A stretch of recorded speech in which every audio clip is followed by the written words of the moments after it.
नमस्कार।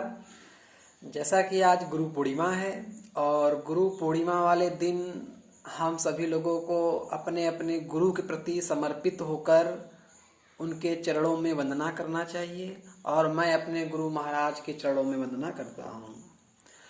मैं आज एक किसी कारणवश इस प्लेटफॉर्म पर आया हूँ कि आज मुझे ऑनलाइन वीडियो बोलना पड़ रहा है, क्योंकि मुझे कई लोगों ने कमेंट किया, ट्वीट किया, इंस्टाग्राम पे मैसेज किए, व्हाट्सएप पे मैसेज किए कि भगवान हैं कि नहीं हैं, गुरु हैं कि नहीं हैं, हमें गुरु किसको मानना चाहिए, किसको नहीं मानना चाहिए। दूसरी बात, कुछ लोगों ने ये भी कमेंट किया कि बाबा लोग पैसा के लिए बाबा लोग हैं, लोग पैसा लेते हैं बाबा लोग। और आपके मन में भी, कुछ लोगों के मन में भी ये होगा कि बाबा लोग पैसा लेते हैं, उस पैसे से इकट्ठा करते हैं, अपना मंदिर मस्जिद बड़ा करते हैं। ये आपकी बात मन में होगा। कुछ ऐसे हमारे भक्त लोग होंगे जिनके मन में ये बात हो रहा होगा। तो आज हम उन्हीं सब डाउट को क्लियर करने के लिए ये ऑनलाइन प्लेटफॉर्म चुने हुए हैं और इस वीडियो को हम वायरल करेंगे और हम चाहते हैं ये वीडियो बहुत लोगों के पास वायरल हो। देखिए, सीधी सी बात है, आपसे 3 क्वेश्चन पूछेंगे, उस तीनों क्वेश्चन का आप आंसर हमें दे देंगे तो उसी में आपका पूरी क्वेश्चन का आंसर आपका मिल जाएगा। पहला क्वेश्चन हमारा यही है, सपोज करिए कि 3 आदमी हैं और तीनों आदमी के एक एक पिताजी वृद्ध हो चुके हैं और तीनों पिताजी को एक ऐसा बीमारी पकड़ा हुआ है कि उस पर 50 लाख, 80 लाख, 90 लाख रुपए लगाने के बावजूद भी वो बचेंगे नहीं, उनकी मृत्यु प्राप्त हो जाएंगे वो। अब तीनों लड़कों में एक लड़का ने क्या किया, उसे प्राइवेट अच्छे हॉस्पिटल में भर्ती कर दिया। वो 50 लाख, 70 लाख, 80 लाख लगाने के लिए तैयार है। एक लड़का क्या किया कि उसी पिताजी को जान रहा है कि मर जाएंगे, तो वो एक सिंपल हॉस्पिटल में भर्ती करा दिया कि 10-5 हजार में काम होगा, वैसे मरना तो है ही है, इनको क्या जरूरत 80 लाख लगाने से। और एक आदमी था, वो सोचा कि जब मरना ही है इनको तो क्या जरूरत है 10 हजार लगाने से, इनको हम घर पर ही रखेंगे, मरना तो ही है, मर जाएंगे, कोई बड़ी बात नहीं है। अब देखिए आप लोग, इन तीनों में आप किसी को ना तो गलत बोल सकते हैं और ना ही किसी को आप सही बोल सकते हैं। क्यों? क्योंकि गलत आप उसको भी नहीं बोल सकते हैं जो घर पर रखा है, और सही आप उसको भी नहीं बोल सकते हैं जो 20 लाख, 50 लाख, 80 लाख लगा रहा है, क्योंकि इसमें अपनी अपनी क्षमता और अपनी अपनी मानसिकता होती है। जैसे उसके पास 80 लाख सामर्थ्य, 80 लाख लगा रहा है, वो उसकी श्रद्धा है पिता के प्रति कि हम 80 लाख लगाएंगे, चाहे पिताजी जिंदा रहें चाहे न रहें, वो अलग बात है, लेकिन हमारी श्रद्धा है, हम 80 लाख रुपए लगाएंगे। एक श्रद्धा नहीं थी कि हम नहीं लगाएंगे, नहीं लगा रहा है। एक श्रद्धा कम थी तो कम लगा रहा है। उसी प्रकार हम ये कभी नहीं कर सकते हैं कि बाबा लोगों को कोई पैसा चढ़ा रहा है 100 रुपया, कोई चढ़ा रहा है 50 रुपया, कोई चढ़ा रहा है 10,000 रुपया, कोई चढ़ा रहा है गड्डी चढ़ा रहा है।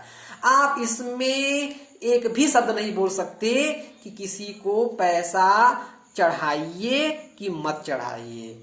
जिस प्रकार आप उन तीनों आदमी को ये कभी नहीं बोल सकते कि पिता को हॉस्पिटल में भर्ती कराइए कि उसको घर पर लाइए। यही मेरा कंसेप्ट है। और हम ये भी नहीं कहेंगे कि आपसे कि आप पूजा करो, पैसा चढ़ाओ, बाबा को मानो, ये हम आपसे कभी नहीं कहेंगे। बस ये कहेंगे कि आपके अंदर जो भी श्रद्धा है उसी श्रद्धा के अनुरूप आप कार्य करिए।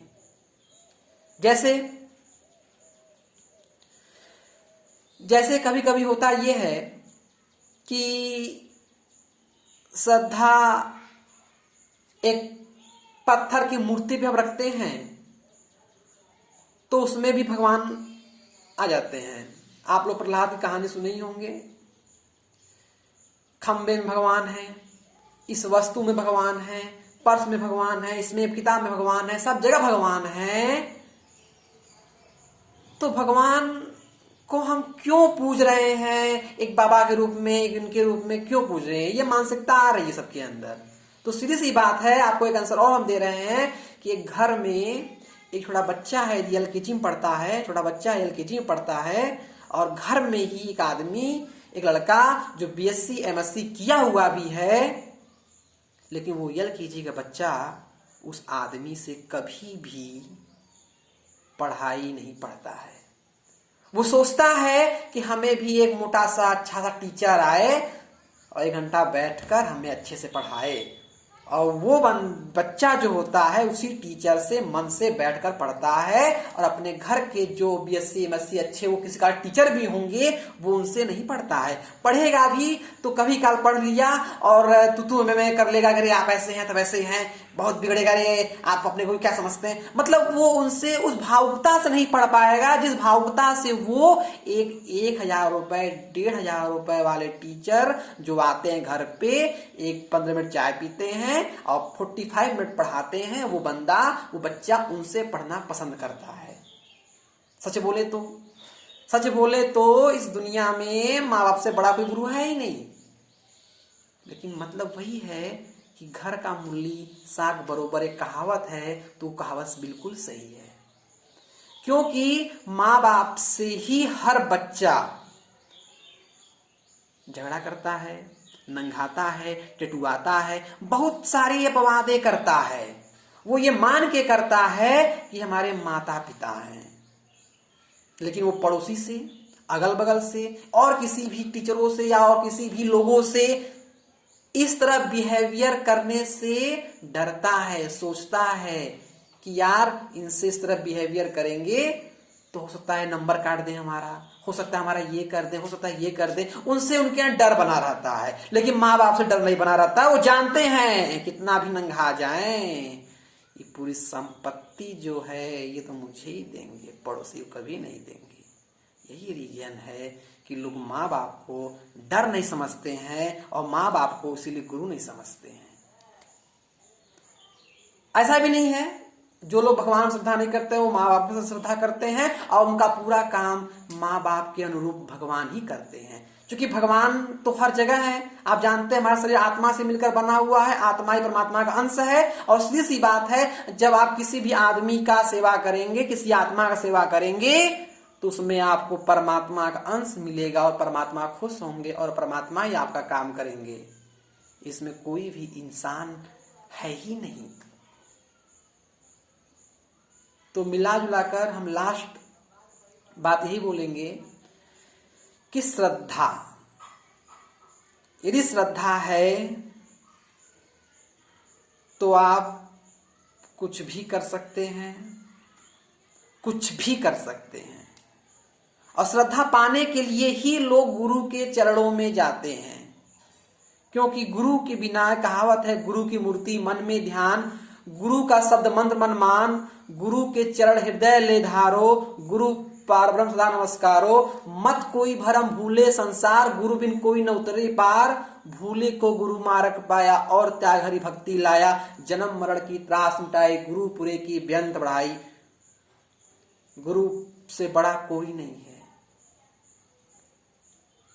माँ बाप आपको फिजिकल अच्छा कर सकते हैं, आपके 2 पुश्त को कमाने लायक रख सकते हैं, लेकिन जो चीजें ईश्वर देते हैं वो माँ बाप नहीं दे सकते हैं। क्योंकि माँ बाप भी उसी ईश्वर की ही देन है। हम ये भी नहीं बोल रहे हैं माँ बाप की सेवा मत करो, माँ बाप को मत समझो, क्योंकि आपको जन्म दिया है उससे बड़ा कोई है ही नहीं, जो आपको दुनिया में लाया है उससे बड़ा कोई है ही नहीं। लेकिन ये भी तो ध्यान दो कि माँ बाप को जो लाया है, जिसके थ्रू माँ बाप हमारे आए हैं दुनिया में, उसको भी तो कोई न कोई लाने वाला ऊपर वाला ईश्वर ही तो है। जैसे एक वृक्ष है तो वृक्ष की टहनियां जो है वही माता पिता हैं, और जो वृक्ष है वही ईश्वर है। तो सीधी सी बात है, टहनियों का हम रिस्पेक्ट करेंगे तभी ईश्वर भी खुश होंगे। माँ बाप के रिस्पेक्ट नहीं करेंगे, ईश्वर कभी खुश नहीं होंगे। बोलेंगे जब ये हमारे दिए हुए, हमारे बनाए हुए आत्मा को ही नहीं खुश कर रहा है तो ये हमें क्या खुश करेगा। आप भले कितने बड़े वो हो गए हैं, आप माँ बाप को नहीं मान रहे हैं, अलग बात है। या माँ बाप भी कभी कभी ऐसा भी होता है कि माँ बाप भी बच्चे को नहीं मानते हैं, लेकिन उसका श्रेय भी बच्चे को जाता है, क्योंकि आज कंडीशन यही है। जैसे कि आप जानते हैं, चाहे लड़का लड़की कोई भी हो, रास्ते में लड़के द्वारा लड़की पर गाड़ी टच हो रहा है तो लड़का पीट जाता है, लड़की द्वारा लड़के पर गाड़ी टच होता है तो भी लड़का ही पीट जाता है। लड़के लोग बोलते हैं, लड़की को नहीं बोलते हैं। क्यों? क्योंकि एक बन गया है, मानसिकता बन गया है। उसी प्रकार चाहे माँ बाप भी लड़कों से दूर हो रहे हैं, लड़कों को बिगड़ रहा है, तुम ऐसे हो, तुम वैसे हो, नालायक हो, ये हो, वो हो, लेकिन दुनिया ही जानती है कि लड़का जो है वो माँ बाप के प्रति रिस्पेक्ट नहीं कर रहा है। लेकिन इसमें ये भी बात नहीं है कि लड़के की पूरी गलती है। इसमें माँ बाप भी थोड़ा सा कभी कभी रूबरू हो जाते हैं बच्चों से कि तुम ये हो, हम तुमसे नहीं रहेंगे। 3 बच्चे हैं, 4 बच्चे हैं तो किसी चले गए माँ बाप, अरे तुम हटो। माँ बाप तभी जाते हैं जब 3-4 बच्चे हैं, तभी किसी में भाग गए, चलो हम इनके में जा रहे हैं, तो अपना अकेले रहो। तो वो अब बच्चा कुछ कर भी नहीं सकता है ना कि उनको अपने में लाने की कोशिश करे, क्योंकि वो चाहता है कि हमारे माँ बाप जिसमें खुशी चाहते हैं वो उसी में खुश रहें। लेकिन कभी पूछना उस बच्चे से, जो बच्चा अलग रहता है, वो बच्चे के अंदर भी अपने माँ बाप के प्रति श्रद्धा प्रेम बना रहता है। यदि वो माँ बाप यदि कहीं भटकेंगे तो उसको पीड़ा लगेगा, वो तुरंत अपने घर पर लाएगा। लेकिन वो जानता है छोटे भाई में, बड़े भाई में, इनके में, उनके में खुश हैं, तो ही वो सुकून की जिंदगी जीता है और मस्त रहता है कि चलो छोटा भाई बड़ा भाई देख रहा है। और उनको जो वो आदमी है, जो बच्चा है, जो अलग रहता है, लेकिन उनके अंदर भी उनके प्रति बहुत बड़ी श्रद्धा है। तो ऐसा भी नहीं है कि हम आपसे ये बोलना चाहेंगे कि माँ बाप को आप दूर करिए या माँ बाप को मत मानिए, माँ बाप को मानिए। ये सब उन्हीं गुरु का ही देन होगा। और बहुत बड़ी किस्मत की बात है जो माँ बाप को सेवा करने के लोगों को मौका मिलता है, इसमें भी गुरु का ही आशीर्वाद होता है। क्योंकि आप देखते होंगे कभी कभी जिसके माँ बाप नहीं है वो भी खुश है, जिसके माँ बाप हैं वो भी खुश है, और जो माँ बाप का ही सेवा कर रहा है, किसी गुरु को, किसी बाबा को नहीं मान रहा, वो भी खुश है। इसका मतलब ये तो नहीं है कि भगवान है ही नहीं, भगवान हर जगह है। जैसे कि आज बहुत चर्चित विषय बना हुआ है आसाराम बापू जी का, कि भाई वो भी एक गुरु थे, ईश्वर थे, लोग उनको भी मतलब इस तरह बोले कि यार हम उनको पूजा कर रहे थे, देखो ऐसे है वैसे है, अब नहीं पूजा कर रहे हैं, वो इसमें पकड़े गए। ये देखिए, आपकी बात जो भी बिल्कुल है वो जायज है, उसमें हम कुछ काटेंगे नहीं, क्योंकि बहुत सारे कमेंट हमारे इंस्टाग्राम पे, ट्विटर पे आए हुए हैं, इसलिए हम इस वीडियो बना रहे हैं। हम आपकी बातों काटेंगे नहीं, लेकिन आपको हम एक बात समझाना चाहेंगे कि जो बंदा इतनी बड़ी पब्लिक को जुटाया हुआ था वो कोई साधारण आदमी नहीं था। रही बात, वो इंसान तो थे, आपके अंदर भी मानसिकता है, वो इंसान है और वो इसमें फंसे हुए हैं, लेकिन जो जनता था वो बेवकूफ नहीं था। उनका काम हो रहा था, तभी उन आदमियों का उस आसाराम बापू पर श्रद्धा बना हुआ था। तो क्या मतलब समझे इसका आप लोग? इसका मतलब सीधी सी बात है कि श्रद्धा, यदि श्रद्धा किसी आदमी का आसाराम बापू जी के प्रति भगवान का रूप में है, तो भले आसाराम बापू इंसान हो, वो कुछ नहीं कर सकते, लेकिन भगवान उस आदमी का, जिस आदमी का श्रद्धा इनके सामने भगवान के रूपी आसाराम बापू को मान रहा है, तो भगवान उस आदमी का स्वयं रक्षा करते हैं, स्वयं देखभाल करते हैं, और उस आदमी का श्रद्धा बनता है एक आसाराम रूपी भगवान के ऊपर कि भैया ये भगवान है। और वो आदमी नहीं जानता है कि भगवान है, और वो फंस गए, अब तो कहेगा यार हम तो इतना पूजा पाठ किए, सब बर्बाद हो गया हमारा, हरी हाल अल्लाह, वो बहुत चिल्लाएगा। लेकिन वो गलत है, गलत है, क्योंकि वो उसने आसाराम बापू को नहीं पूजा था, उसने उनके रूप में भगवान को ही पूजा था, और वो केवल एक जरिया थे। जैसे नाले से पानी आता है, नाले जरिया रहता है, पाइप से पानी जाता है, पाइप जरिया रहता है, मेन पानी ही वहां से वहां मूव करती है, तो वो जरिया रूप में खड़े थे। लेकिन जितने भक्त लोग थे उनकी श्रद्धा इनके रूप में भगवान थे और भगवान स्वयं आकर रक्षा किए। इस तरह हम बोल सकते हैं कि श्रद्धा ही सबसे बड़ी पूजा है। बहुत लोग होते हैं नहाकर नहीं खाते हैं, खाकर नहाते हैं, तो वो श्रद्धा है उनकी, आप उसमें कोई टीका टिप्पणी नहीं कर सकते। ना आप किसी को बोल सकते हैं कि तुम इनको मानो, और ना तो आप ये बोल सकते हैं कि आप इनको मत मानो। सीधी सी बात है। इसी के साथ हम अपनी वाणी को विराम करते हैं। और यदि हमारी किसी बातों से आपको ठोस पहुंचा हो या ठेस पहुंचा हो तो उसके लिए हमें क्षमा याचना करते हैं। धन्यवाद।